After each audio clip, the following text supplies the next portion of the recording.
Hello বন্ধুরা, good morning. চিকু মামা ব্লগের পক্ষ থেকে সকলকে অনেক অনেক স্বাগত। আশা করছি তোমরা সবাই খুব খুব ভালো আছো, আর আমরাও ভালো আছি। তো বন্ধুরা দেখো, আমি সকাল সকাল ভেজে নিচ্ছি বেগুন। এই যে দেখো, লম্বা লম্বা বেগুনগুলো ছিল, দুটো করে কেটে নিয়েছি। অবশ্যই এটা আমি কেটে নিইনি, মা কেটে দিয়েছে। তো তাই দিয়ে বেগুনি করছি, আর এই দিয়ে শাকটা বসিয়ে দিলাম। দেখলাম এখানে দাঁড়িয়ে দাঁড়িয়ে যেহেতু বেগুনিটা আমাকে করতেই হবে, তো ওই গ্যাসটা খালি রেখে আবার কী করবো, ওইটাতেও কিছু বসিয়ে দিই। তো সেই জন্যই দেখো শাকটা সেদ্ধ করতে দিয়েছি। একটু লবণ দিয়েছি সামান্য, আর একটু হলুদ দিয়েছি, দিয়ে শাকটা সেদ্ধ করে নিচ্ছি। আর এই বেগুনিগুলো এদিকে ভেজে নিচ্ছি ততক্ষণে। তো আজকে আমাদের হচ্ছে নিরামিষ। আজ হচ্ছে মঙ্গলবার। তো যেহেতু মঙ্গলবার আর ভাই বজরংবলির পুজো দিতে যায়, তো সেই জন্যই মঙ্গলবারটা নিরামিষই খাওয়া হয় আমাদের এখন। তো তাই জন্য সকালে মুড়ি খেয়ে নেওয়া হবে বেগুনিগুলো দিয়ে, তো সেই জন্যই বেগুনিটা করে নিচ্ছি। আর তারপরে এগুলো ভেজে নেওয়ার পরে তারপরে তখন দুপুরে রান্না বান্না করেও নেবো। ততক্ষণ ওইদিকে তো শাকটা সেদ্ধ করতে দিয়েই দিয়েছি, সবজি টবজি তো সব কিছু কাটা হয়ে গেছে। তো এখানে আবার কড়াইটা বসিয়ে দিলাম। এখানে আমি যে শাকটা সেদ্ধ করে নিয়েছিলাম সেটাই রান্না করে নেব। তো যেহেতু নিরামিষ শাক, তো সেই জন্য রসুন দেবো না ভাবো।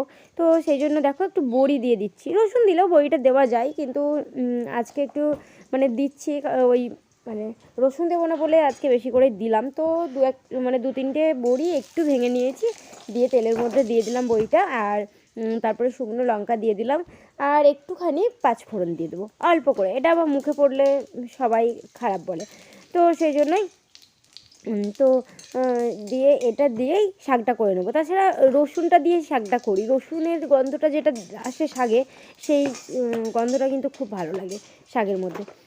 তো আজকে এইভাবেই করছি। এই যে দেখো শাকটা সেদ্ধ হয়ে গেছিলো, দিয়ে দিলাম একদম। আর লবণ হলুদ একটু তো দিয়েই দিয়েছিলাম সেদ্ধর সময়, তো একটুখানি সামান্য চিনি দিয়ে দেবো। মিষ্টি মিষ্টি করে শাকটা আমাদের বাড়ির সবাই একরকম খুব ভালোবাসে। তবে আমার ঠাকুমা শাশুড়ি আর শ্বশুরমশাই, ওরা আবার লবণ ঝাল এগুলো একটু বেশি পছন্দ করে, তো তো সেই জন্য শাকে মিষ্টি অতটা পছন্দ করে না। তো অল্প হলে কোনো দিন তুলে রাখি না, আর তাছাড়া আমি একটু আলাদা করে তুলে রেখেও দিই। আবার সব দিন অতটা বুঝতে পারে না কি শাকটা খায় না, এরকমও হয়। তো আর এইদিকে কড়াইটাতে আমি দিয়ে দিলাম আলু ভাজতে। তো এই আলুটা হচ্ছে টকে, যেহেতু শ্বশুরমশাই বাড়িতে আছে, টক তো করতেই হবে, টক ছাড়া উনি ভাত খান না একদমই, সেই জন্যই। তো টকের আলুটা এখন ভেজে নিচ্ছি, আর তারপরে করব আলু পোস্ত। এইখানেও দেখো আলু পোস্তর জন্য আলুটা ভাজতে দিয়ে দিয়েছি, একটা টমেটো দিয়েছি, কাঁচা লঙ্কা দিয়েছি। নিরামিষ তরকারি, তো আলু পোস্ত তো একটু করতেই হয়। তো এইসবই রান্না হচ্ছে আজকে। আর তারপরে আরেকটাও রান্না হচ্ছে টমেটোর চাটনি। এই যে দেখো এইটাতে বসিয়ে দিয়েছি টমেটো চাটনিটা। তো নিরামিষ রান্না, গরম গরম একটু দেরি করে রান্নাটা বসিয়েছি, তো যাতে গরম গরম ঘিয়ের সঙ্গে নিরামিষ তরকারি দিয়ে ভাতটা খাওয়া হয়ে যায়, সেই জন্যই। তো টমেটোগুলো এখন একটুখানি লবণ দিয়েছিলাম, খুব বেশি নয়, আর হলুদ দিয়েছিলাম, দিয়ে একটুখানি ঢাকা দিয়ে রেখেছিলাম যাতে টমেটোটা নরম হয়ে যায়। গ্রামের টমেটো তো দেশের, সেই জন্য একটু সবুজ সবুজ আছে, অতটা লাল নয়। আর এইদিকে দেখো বড়া করছি। তো এগুলো হচ্ছে ডালের বড়া। তো ডালটা ভিজিয়ে রেখেছিলাম, তারপরে বেটে নিয়েছিলাম, দিয়ে এই বড়াটা করছি। এই বড়ার টক করবো সেই জন্য। তবে এই বড়ার টকটা আবার আমার শ্বশুরমশাই একদমই খেতে চান না, তো যখন বাড়িতে থাকেন না তখনই এই বড়ার টকটা করি বেশি। তো মা বললেন যে, মানে আমার শাশুড়ি মা বললেন আর কি বড়ার টকটা করার জন্য, তো সেই জন্য আজকে দু রকমের টক হবে। বড়ার টকটা সবাই ভালোবাসে মোটামুটি, কিন্তু বাবা খান না। আর মানে অন্য কেউ যদি বড়ার টকটা না খেত তাহলে কোনো ব্যাপার ছিল না, অন্য তরকারি দিয়ে খেয়ে নিতে পারতো, কিন্তু বাবা আবার মানে টক লাগবেই, টক ছাড়া ভাতই খেতে পারে না। তো সেই জন্য অল্প করে বাবার জন্য একটা আলাদাভাবে টক করব, আর এইটা বড়ার টকটা করবো, সবাই একরকম খেতে পারবে। সবাই কিন্তু বেশ ভালোবাসে বড়ার টকটা খেতে।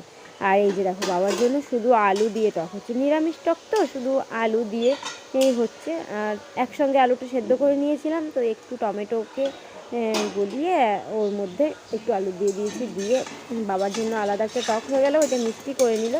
আর এদিকে বড়ার টকটা আমি করে নেবো এখন। তো দেখো বড়াগুলো কি সুন্দর ভাজা হয়ে গেছে। এই শুকনো বড়াটাও কিন্তু খেতে খুব ভালো লাগে টকটা না করাতেও। আর এই যে দেখো আজকে রান্না বান্নাগুলো পুরো শেয়ার করে নিচ্ছি একবার। আলু পোস্ত, শাক, আর এখানে আছে চাটনি। চাটনিটা দেখতে দেখেছো কী সুন্দর লাগছে। চাটনি খেতে আমি কিন্তু খুবই ভালোবাসি। তো এইগুলো রান্না হয়ে গেছে আর ওইদিকে দুটো টক হবে, তাহলেই রান্না কমপ্লিট। এদিকে ভাত বসিয়ে দিয়েছি। আর হ্যাঁ, এই বড়াটুকুও করতে আছে, এই ডাল বাটাটা দিয়ে বড়াটাও করে নেবো। তো দু রকমের টক, এইসবই আজকে রান্না হলো, নিরামিষ রান্না। তো আজকে আর কিছুই সেরকম শেয়ার করছি না, রান্না বান্নায় শেয়ার করছি, বুঝলে। তো একেবারে চলে এসেছি তারপরে সন্ধ্যেবেলা। তো এই যে এখানে নিয়ে এসেছে পনির, আর তার সঙ্গে আছে টক দই, আর এইটা হচ্ছে বুদিয়াটা কিন্তু আনতে বলা হয়নি, কিন্তু চিকু বাবা বুদিয়া খেতে খুব ভালোবাসে, চিকুও, সেই জন্যই নিয়ে এসেছে বুদিয়াটা। আমারও বেশ ভালোই লাগে। হ্যাঁ, আরও এই দিক থেকে দেখো এখানে নিয়ে এসেছে, এই যে দেখো কাজু,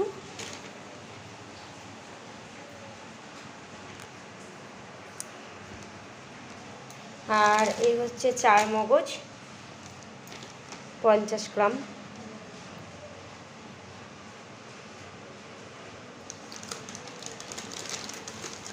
আর এটা আছে ধনিয়া পাউডার,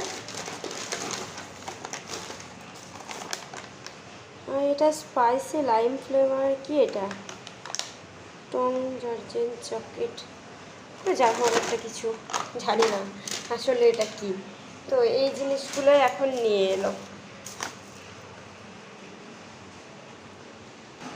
আর মুদিখানার দোকানে আজকে এই রাজা গোল্ডেন মারি বিস্কুটটা না চিকু ওর পাপা দুজনেই বেশ ভালোবাসে, তো সেই জন্য এনে রাখি সব সময়ই। আর এখানে আছে সুজি, বেশি কিছু নয়, অল্প করেই জিনিস এনেছি, প্যাকেট ম্যাগি, এখানে আছে একটা কলগেট, আমাদের সেন্সোডেন্টটাই ইউজ করা হয় কিন্তু কলগেটটাই আনালাম এখন। আর এখানে আছে সিন্দুক লবণ, চিকু বাবা বললো এই লবণটা আনো না, সিন্দুক লবণ আনো, তাই জন্যই। আর এখানে আছে নিরমা, চা পাতা, চিনিও ছিল, আর ডিমটা অনেকটা শেষ হয়ে এসেছে। আর কী হলো, আর চিকুর চলছে এখন বদমাশি দিন রাত। কি ওটা দেখলাম না, ওখানে ফোন রাখা আছে, এবার কেমন কথা হলো। তো আবার দেখো সন্ধেবেলা রান্নাঘরে সেই আমাদের যা কাজ, রান্নাঘর আর রান্নাঘর। এই হাউস ওয়াইফদের হচ্ছে ওরা রান্নাঘর ছাড়া আর কোনো জায়গায় বেশিক্ষণ মনে হয় থাকে না। আমার মনে হয় নিজের রুমের থেকেও বেশিক্ষণ টাইম দেয় ওরা রান্না করে। তো দেখো এখানে চার মগজ আর কাজু এই দুটো একটু জলের মধ্যে সেদ্ধ দিয়ে দিয়েছি। আর এইদিকে হচ্ছে পনিরটা আমি এখন কেটে নিচ্ছি। আর এদিকে আমাকে ক্যামেরাটা করে দিচ্ছিল চিকু, আর ও বায়না করছিল যে ও কাটবে পনিরটা। তো শেষবেলা একটুখানি কাটতে দিয়েছিলাম, আমি দাঁড়িয়েছিলাম দিয়ে। তো প্রথম থেকে ও আর কি ওটাই বায়না ধরেছে। তো আজকে আমি রাতে পনিরের তরকারিটা বানাবো। তো এইটার একটা রেসিপি শেয়ার করব ভেবেছিলাম, সেই জন্য আমি একটু ভালো করে শ্যুট করার চেষ্টা করছিলাম। কিন্তু কি হলো বলো তো বন্ধুরা, আমি একজনের লাইভ চলছিল, তো লাইভে ঢুকে পড়েছিলাম, তো সেই জন্য আর আমার ভিডিওটা শ্যুট করা হয়নি। একদম শুধু এই পনিরটা কাটার দেখিয়েছি, তারপরে সব কিছু হয়ে যাওয়ার পরে তারপর তখন এই যে একবারে দেখো রেডি হয়ে যাওয়ার পরে একদম দেখিয়েছি। তো এইটা কত সুন্দর দেখতে হচ্ছে বলো তো, একদমই মনে হচ্ছিল না যে এটা আমি বাড়িতে বানিয়েছি। মানে খাওয়ার পরে টেস্টটাও তাই, মানে একদম মনে হচ্ছিলো যে অর্ডার করে নিয়ে আসা, এত সুন্দর টেস্ট হয়েছিল, দারুণ টেস্টি হয়েছিল কিন্তু এটা। আর তাই এই পনিরের তরকারিটা করার জন্যই আর কি পনিরটা নিয়ে এলো তখন। তো রেসিপিটা শেয়ার করব ভাবলাম, কিন্তু করতে পারলাম না। নেক্সট টাইম যদি রান্না করি তো অবশ্যই শেয়ার করার চেষ্টা করব। তো রাতে রুটি আর পনিরের তরকারি এটাই আজকে বানানো হয়েছিল। তো এই এখন বেড়ে নিয়েছি চিকুকে খাওয়ানোর জন্য। আর দেখো দুটো রুটি নিয়েছি, ওখানে বোঁদে নিয়েছি, আর স্যালাডে নিয়েছি গাজর আর মূলো। মূলোটা তো চিকু একদমই পছন্দ করে না, তবুও আমি নিলাম একটু। আর দিয়ে নিচ্ছি পনিরের তরকারিটা কিন্তু দারুণ টেস্টি হয়েছিল। তো আজকে ভিডিওটা আর বাড়াচ্ছি না বন্ধুরা, টাটা।